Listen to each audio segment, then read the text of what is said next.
Alright guys, time to reveal it.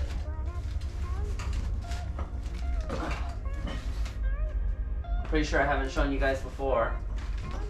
Now we're not going to be able to install them today because, as you guys saw earlier, I had to rethread those holes and I don't have the bolts yet. But here is our new turbo.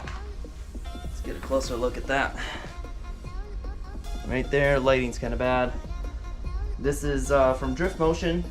It's a 6465 with Garrett internals.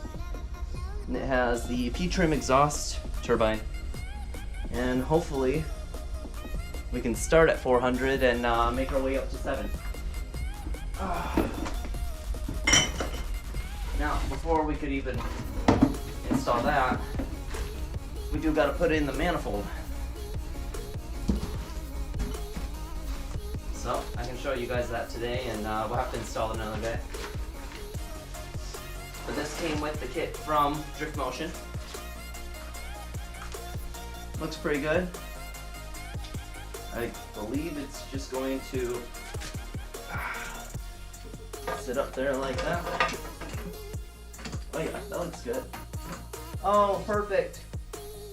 Oh, I was worried. I thought I was gonna have to cut some new holes to be able to fit the, not cut. I thought I was gonna have to re-drill the holes into this manifold in order for the bolts to fit in, since I had to enlarge in them. But I think we'll be all right. I think for now what we're gonna do is we're gonna go ahead and put the new injectors in here and install that, and then afterwards hopefully we'll get to the intake manifold if I can find all the bolts.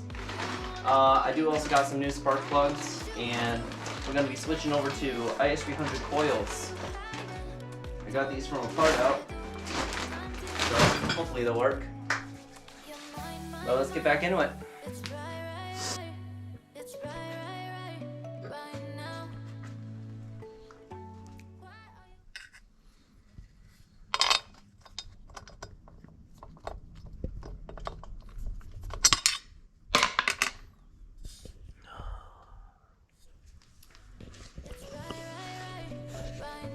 Alright guys, well I don't know if this is the same video as the last one or if this is a new video or not, but we're going to get this head in the Supra today, and still got a couple more things to do. As you can see there, I can't get that last bolt into the exhaust manifold, and we still got spark plugs, and we got to put the bolts on the valve covers.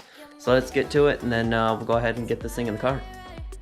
Alright, so I doubt I showed you guys in the last video, but as you can see, this is one of our only studs that we've got on this thing.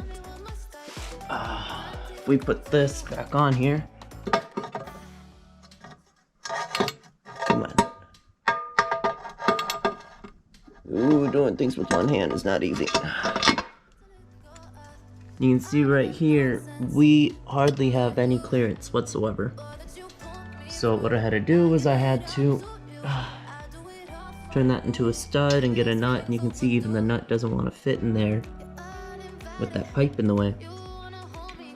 And so I have to pull it most of the way out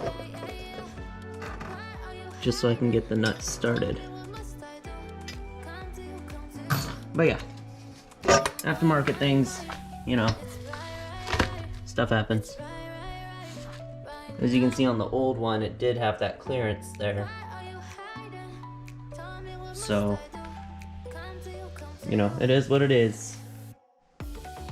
Well, that took a good, I don't know, 15-20 minutes, but we got her on there. So, let's see if I can find the bolts for these valve covers, and then we can get the gaskets and stuff on and get this thing all put together.